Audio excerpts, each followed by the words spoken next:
जय श्री राम। प्रभु श्री राम ने जिस अयोध्या नगरी में जन्म लिया उसकी पवित्र धूलि का स्पर्श प्राप्त करना मेरे लिए अत्यंत सौभाग्य की विषय है। स्वयं प्रभु श्री राम ने अपनी इस जन्मभूमि को स्वर्ग से भी श्रेष्ठ बताया था। जननी जन्मभूमिश्च स्वर्गादपि गरीयसी। इसी अयोध्या यानी अवधपुरी और आसपास की लोक भाषा में संत कवि तुलसीदास जी ने श्री रामचरितमानस की रचना की थी।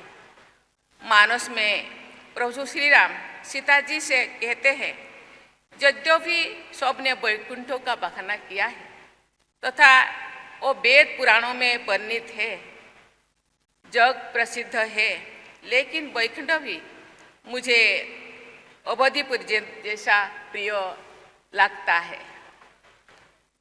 यद्यपि सब वैकुंठ बखाना वेद पुराण विदित योगु जाना अवधिपुर सम प्रिय नहीं जाओ सो, ये प्रसंग जानो कौ कौ।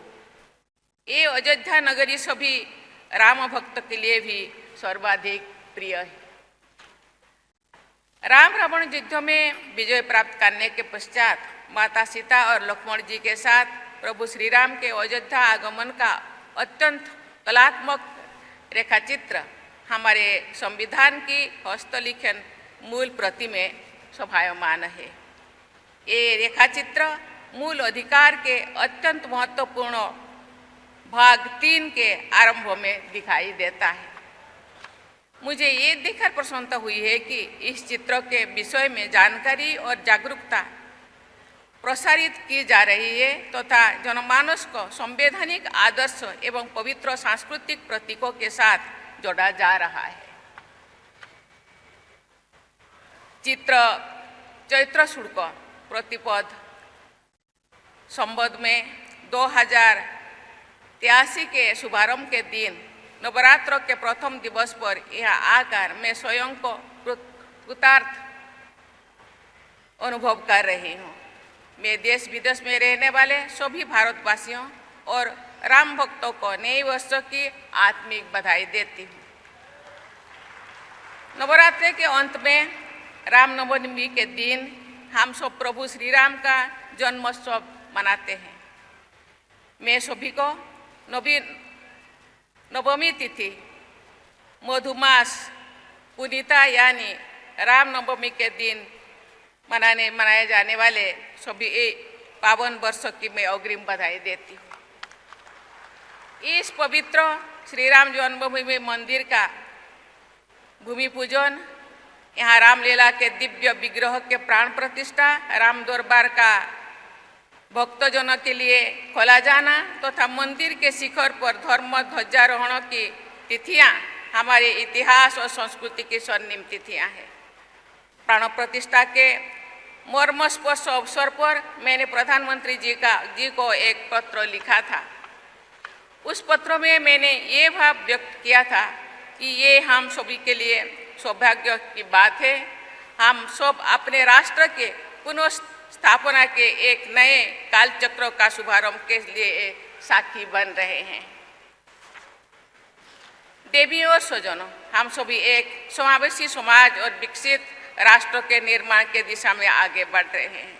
प्रभु श्री राम के आशीर्वाद से बस 2047 या शायद उससे पहले ही हम उन लक्ष्यों का प्राप्त कर सकेंगे। 21वीं सदी में हमारे समावेशी समाज और विकसित राष्ट्र की परिकल्पना राम राज्य के वर्णन में प्राप्त होती है। गोस्वामी तुलसीदास जी ने कहते हैं कि राम राज्य में ना कोई दुखी है, ना निर्धन है, ना परावलंबी है, ना बुद्धिहीन है और ना ही कोई संस्कारहीन है। तुलसीदास अपने शब्दों में लिखते हैं, नहीं दरिद्र को दुखी न दीना, नहीं को अबूझ ना लक्षणहीना। पिछले दशक के दौरान 25 करोड़ से अधिक लोगों को गरीबी की सीमा रेखा से ऊपर निकाला गया है तथा ऐसे प्रयास के लिए किया गया ताकि वो गरीबी से मुक्त हो सके।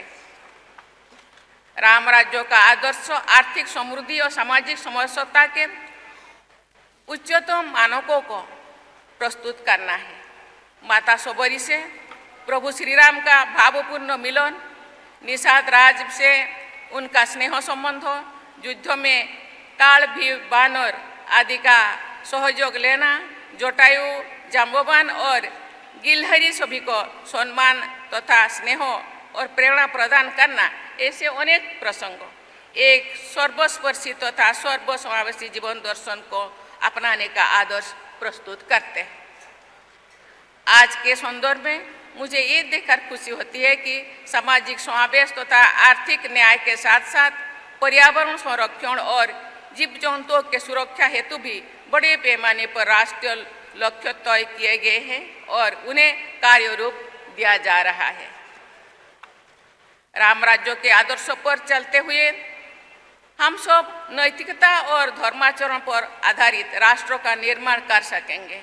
श्री राम जन्मभूमि तीर्थ क्षेत्र का आदर्श वाक्य है, रामो विग्रहवान धर्म, अर्थात प्रभु श्री राम धर्म के प्रतिमान स्वरूप है। धर्म के व्यापक अर्थ के आधार पर निजी और सामूहिक जीवन को संचालित करते ही हम प्रभु श्री राम की सच्ची पूजा अर्चना कर सकेंगे। प्रभु श्री राम के आशीर्वाद से इस मंदिर तथा परिसर की भव्यता बढ़ती ही जा रही है। माता अन्नपूर्णा, माँ दुर्गा, प्रभु श्री राम परिसर तथा रामलला का दर्शन करके मैं कृतकृत हो गई हूँ।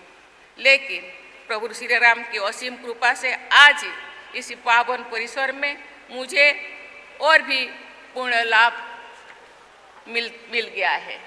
मुझे सप्त मंदिर में जाकर माता सबरी, निषाद राज, माता ओहला, महर्षि विशिष्ट, महर्षि वाल्मीकि, महर्षि विश्वामित्र और महर्षि अगस्त की पवित्र मूर्तियों का दर्शन करने और आशीर्वाद प्राप्त करने का भी सौभाग्य मिलेगा।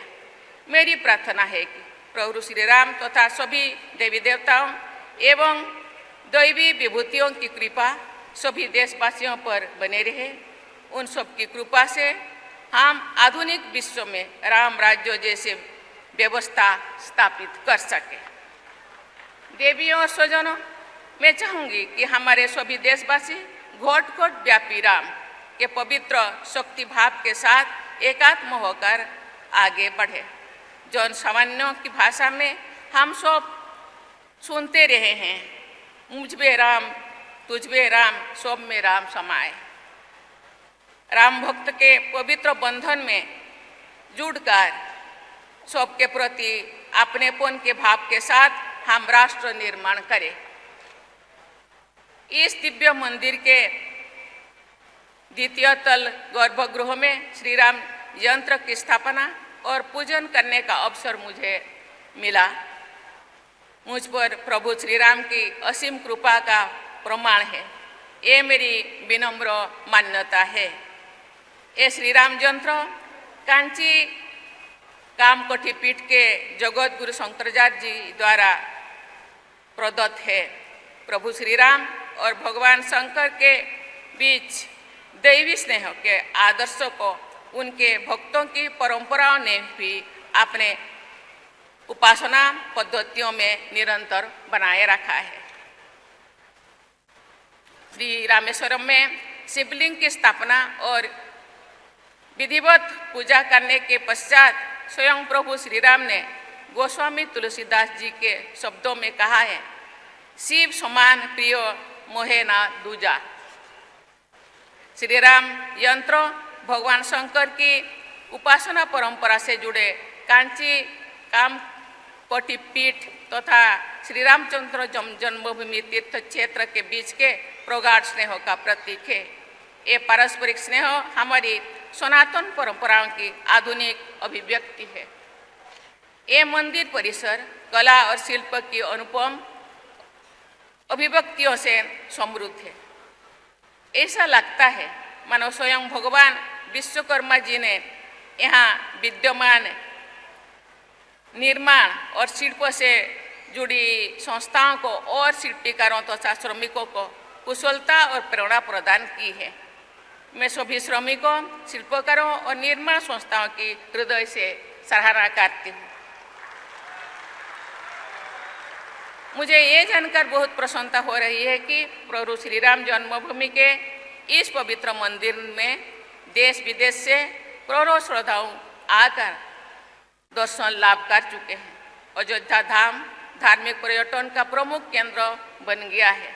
हमारे सनातन चेतना और ऊर्जा से जुड़ा ये मंदिर परिसर भारत के पुनर्जागरण के पावन प्रतीक के रूप में सदैव पूजनीय बना रहेगा। हमारे देश का पुनर्जागरण आर्थिक, सामाजिक, राजनीतिक और सांस्कृतिक इन सभी आयामों पर हो रहा है। देवभक्तों और देवभक्ति दोनों का मार्ग एक ही है। प्रभु श्री राम को सही अर्थों में नमन करना और भारत माता के बंधन करना एक ही है। जिस हृदय से नमामि रामम रघुवंशं नाथम का भाव प्रसारित होता है, उसी हृदय से वंदे मातरम के हमारे राष्ट्रीय गीत का गायन होता है।